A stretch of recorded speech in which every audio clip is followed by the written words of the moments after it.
নমস্কার বন্ধুরা, shout with Dipanjan চ্যানেলে আপনাদের সকলকে স্বাগত জানাই।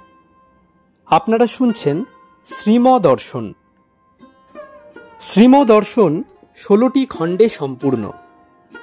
ভগবান শ্রীরামকৃষ্ণদেবের অপার অনুগ্রহে এই গ্রন্থের প্রথম ভাগের প্রথম সংস্করণ 1366 বঙ্গাব্দে ও ইংরেজির 1960 খ্রিস্টাব্দে প্রকাশিত হইয়াছিল।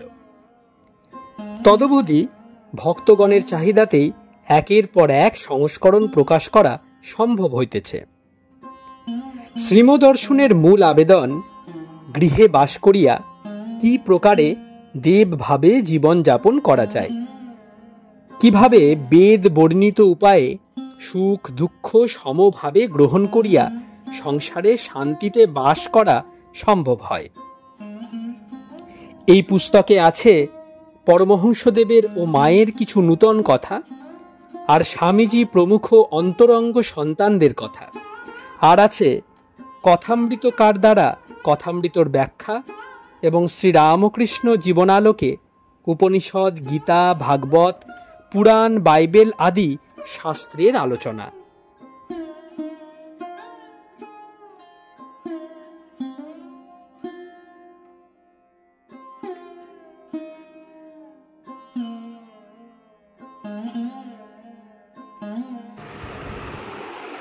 আপনারা শুনছেন স্বামী নিত্যাত্মানন্দ বিরচিত শ্রীমদর্শন। আজ 142তম পর্ব। আসুন আজকের পর্বটি শুরু করা যাক।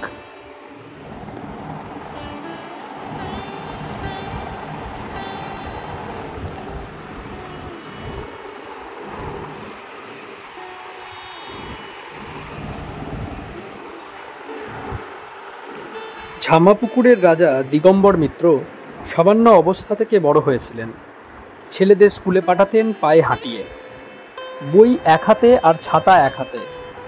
একটি লোক সঙ্গে যেত পৌঁছে দিতে, 5খানা গাড়ি ঘরে, কিন্তু ছেলেদের তা চড়তে দেবেন না, হেঁটে চলতে শিখুক। কেন না, ছেলেবেলায় অভ্যাস করলে পরেও ওইরূপ করতে পারবে প্রয়োজন হলে। চাল বাড়াতে নেই, চালটি ঠিক রেখে দিতে হয়। বিদ্যাসাগর মশাইয়ের এই মত ছিল। তিনি নিজের চালটি ঠিক রেখেছিলেন বরাবর। তালতলার চটি আর ধুতি চাদর এটি ছাড়েন নাই। আহার সরল আর ঘরবাড়ি সাদাসিধে। অত টাকা রোজগার করতেন, কিন্তু নিজের প্রয়োজন অতি সরল ও সামান্য। মোটা ভাত কাপড় এই নীতিটি চিরজীবন পালন করেছেন, কিন্তু নিজের উপার্জনের টাকা সব গরিব দুঃখীদের বিলিয়ে দিতেন। পড়ার সময় নিজে হাতে ভাত রেঁধে কেবলমাত্র নুন টাকনা দিয়ে ওই ভাত খেতেন দিনে ভাইদের সঙ্গে। রাত্রে খেতেন একটু অম্বল দিয়ে ভাত। ডি গুপ্তের বাড়িতে অত সব চাকর, কিন্তু ছেলেরা কাঁধে করে কুঁজোতে এমন করে জল তোলে 3 তলায়। অভিনয় করে দেখাচ্ছেন। নিজের ঘর নিজে ঝাড়ু দেয়।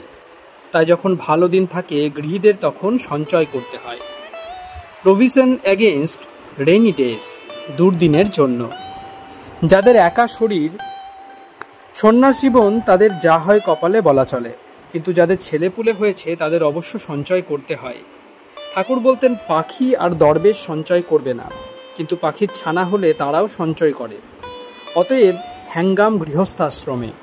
তাই ঠাকুর ছোকরাদের বলতেন বিয়ে করিসনি। ঠাকুরের আরেকটি মহাবাক্য এই, লক্ষ্মী ছাড়া হওয়ার চাইতে কৃপণ হওয়া ভালো। অন্তেবাসী কথাও শুনিতেছেন, আর কথামৃতের ভালো ফর্মাগুলিও বাছিয়া লইতেছেন। শ্রীম তাহাকে ডাকিয়া পুনরায় কহিলেন, শুনছেন জগবন্ধু বাবু, ঠাকুর বলতেন লক্ষ্মী ছাড়া হওয়ার চাইতে কৃপণ ভালো। টাকা করি খুব সাবধানে ব্যয় করতে হয়। বিনয় ও লক্ষণ চলিয়া গেলেন। মণি অব্যবস্থিত চিত্ত উঠিয়া বারান্দায় গেলেন।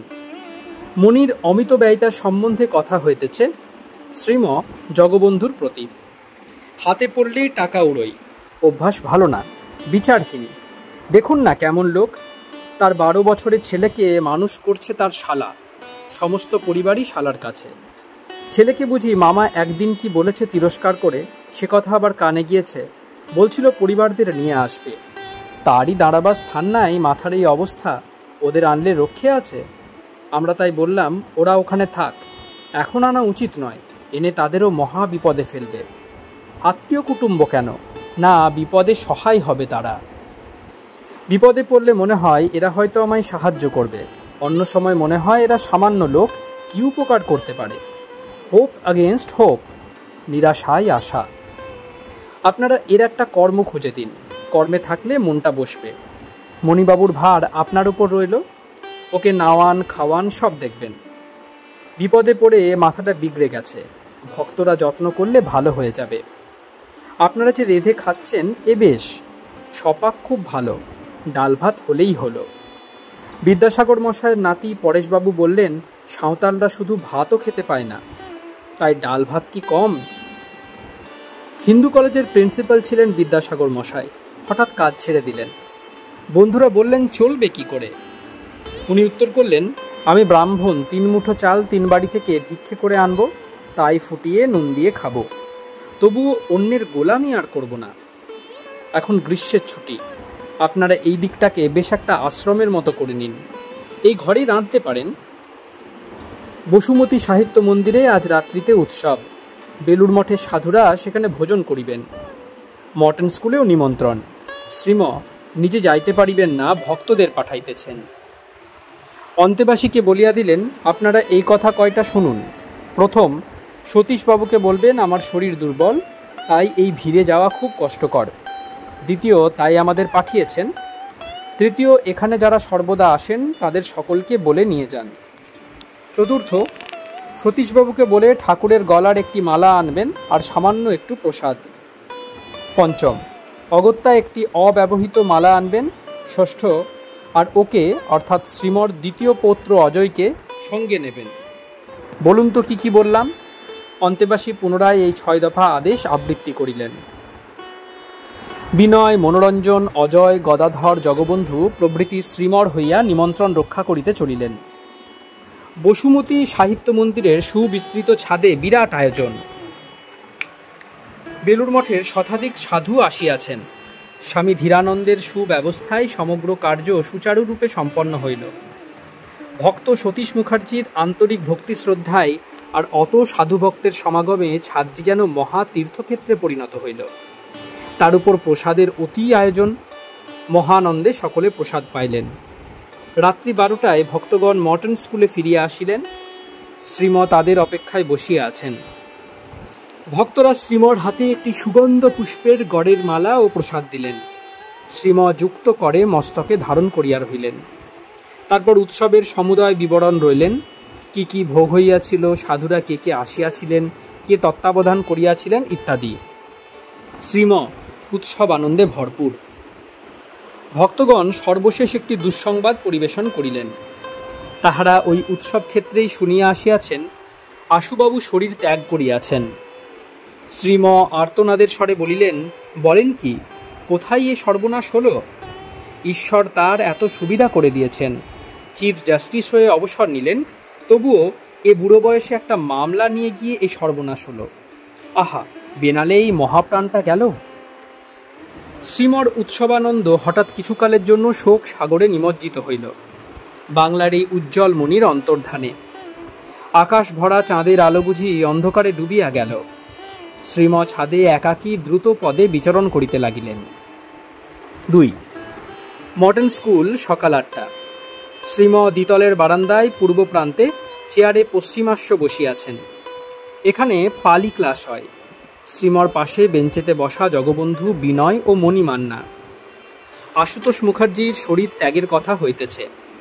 গত রাত্রিতে এই দুঃসংবাদ শোনা অবধি শ্রীম ওই কথা ভাবিতেছেন আর শোক প্রকাশ করিতেছেন। শ্রীম ভক্তদের প্রতি, ভগবান অত সুবিধা করে দিলেন, তবুও ওই করলেন। কত সুবিধা ভেবে দেখো না। ছেলেরা লায়েক, মাসে 2-3 হাজার টাকা আয়ের ব্যবস্থা আছে, তবুও টাকা। অনেক কষ্টে করেছেন কিনা টাকা, তাই টাকা দেখলে আর ছাড়তে ইচ্ছা হয় না। কন্টেন্টমেন্ট বড়ই দরকার। আশুবাবুর গুরু ছিল না, না থাকলে তিনি ভেদ বলে দিতেন। এদিককার এসব যে কিছুই না তা বলে দেন গুরু। গীতাতেও এ কথা আছে। আহা, দেশের কি লোকসান হলো! কত গুণ, কত শক্তি, কত বিদ্যা, কত বুদ্ধি, মানই বা কত! হাইকোর্টের চিফ জাস্টিস হয়েছিলেন কি না, ইউনিভার্সিটির তো প্রাণ বললেই হয়, জন্মদাতা। আবার হৃদয়ও খুব, শুনতে পাওয়া যায় তার সঙ্গে যারা কাজ করত তাদের সকলের ঘরের খবর সব রাখতেন। গরিব হলে গোপনে সাহায্য করতেন লোক পাঠিয়ে। বড় ক্ষতি হলো দেশের। বেদে আছে নারদের কথা। যত রকম বিদ্যা আছে, ভূতত্ত্ব, নৃতত্ত্ব প্রভৃতি সকল তত্ত্বে সুপণ্ডিত নারদ। আজকালের ভাষায় বলতে গেলে যত রকম লজি অর্থাৎ বিদ্যা আছে সবেতে মাস্টার হচ্ছেন নারদ। কিন্তু চিত্তে শান্তি নাই। তাই ঋষি সনত কুমারের কাছে গেলেন শান্তির জন্য। ঋষি বললেন, বাবা, সর্ববিদ্যা লাভ করেছ বটে, কিন্তু তাদের মর্মজ্ঞান হয় নাই, মূল তত্ত্বের বোধ হয় নাই। শব্দজ্ঞান লাভ করেছ মাত্র। সকল বিদ্যার মূলে ব্রহ্মবিদ্যা, এটি লাভ হলেই শান্তি। তারপর ঋষির কৃপায় নারদের শান্তি লাভ হয় ব্রহ্মজ্ঞানে। এমনই কাণ্ড।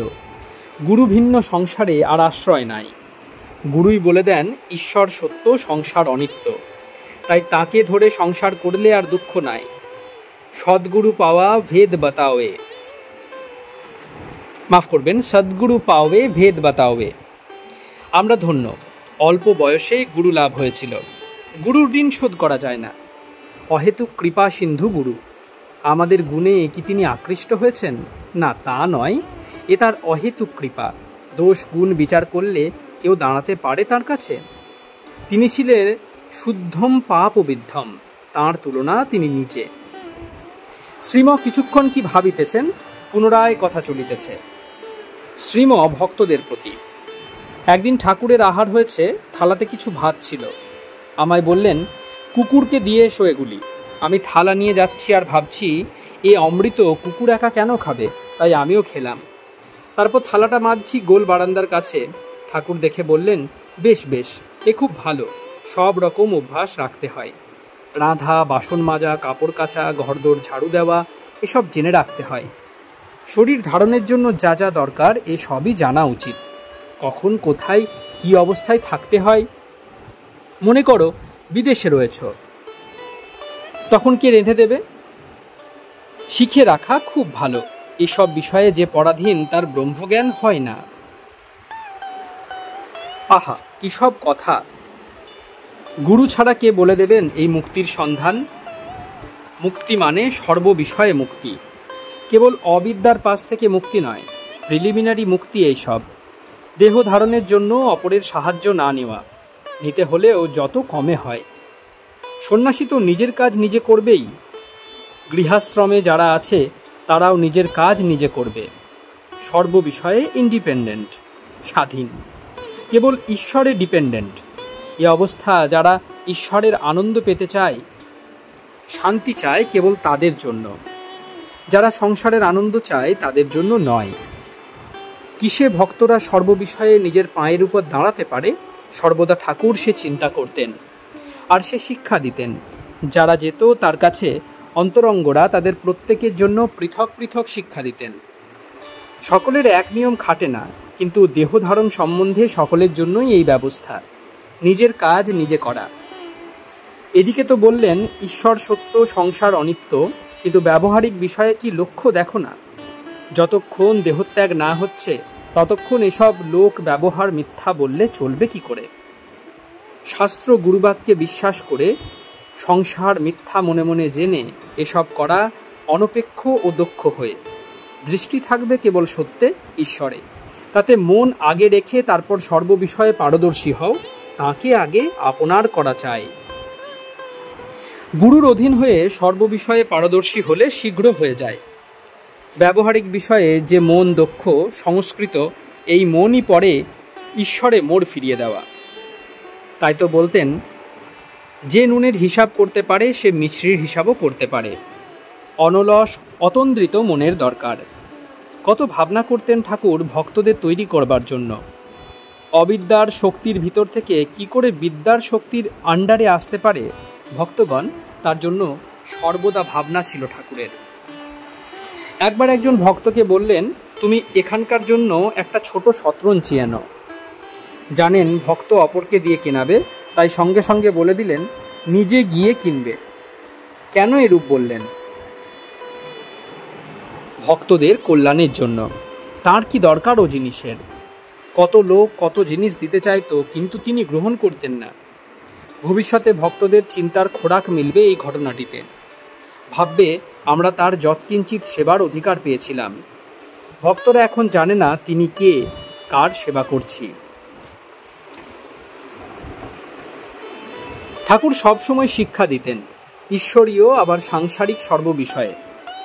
একদিন পিদিমের সলতেটা উস্কে দিয়েছি দেখে ঠাকুর বললেন, আগুনে হাতটা, ডান হাতের বৃদ্ধ ও তর্জনী আঙ্গুলি কয়েকবার আগুনের উপর সংযোগ ও বিয়োগ করিয়া এমন এমন করে নাও, তাহলে হাত শুদ্ধ হয়ে গেল। সদ্গুরু লাভ হলে মানুষ নিশ্চিন্ত, তিনি সব করিয়ে নেন। ঈশ্বরী গুরু আবার তিনি অবতার হয়ে আসেন, এসে সব শিক্ষা দেন।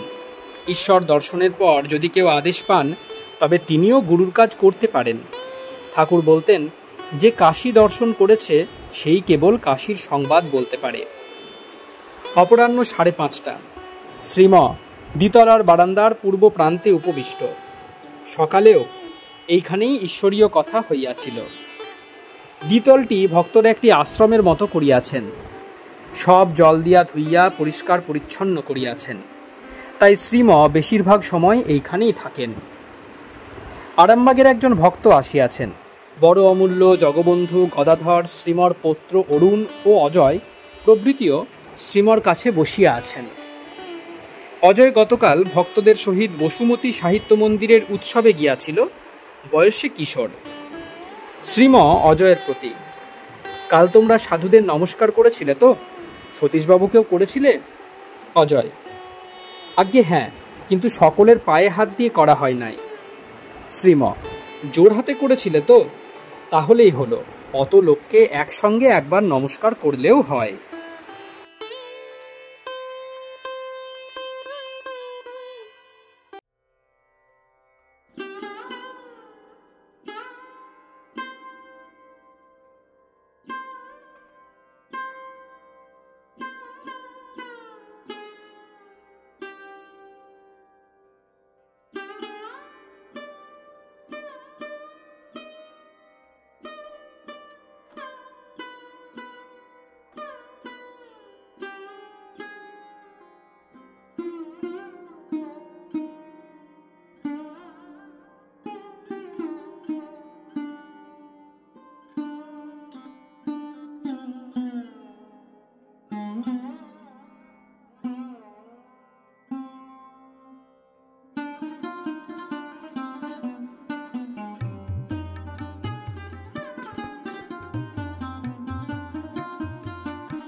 আপনারা শুনছিলেন স্বামী নিত্যাত্মানন্দ বিরচিত শ্রীম দর্শন। আজ 142তম পর্বটি আপনাদের কাছে পরিবেশন করলাম। আমাদের ভিডিওগুলি কেমন লাগছে আমাদের জানান। কোনো সাজেশন থাকলে তাও অবশ্যই জানাতে পারেন। আমাদের ভিডিওগুলি লাইক করুন, আপনাদের বন্ধুবান্ধব ও পরিবার পরিজনদের মধ্যে শেয়ার করে দিন। শাউট উইথ দীপাঞ্জন চ্যানেলটি সাবস্ক্রাইব করুন এবং প্রতিনিয়ত বিভিন্ন আপডেট পাওয়ার জন্য বেল আইকনটি অবশ্যই প্রেস করবেন। অনেক অনেক ধন্যবাদ। নমস্কার, ভালো থাকবেন। জয় ঠাকুর, জয় মা, জয় স্বামীজি।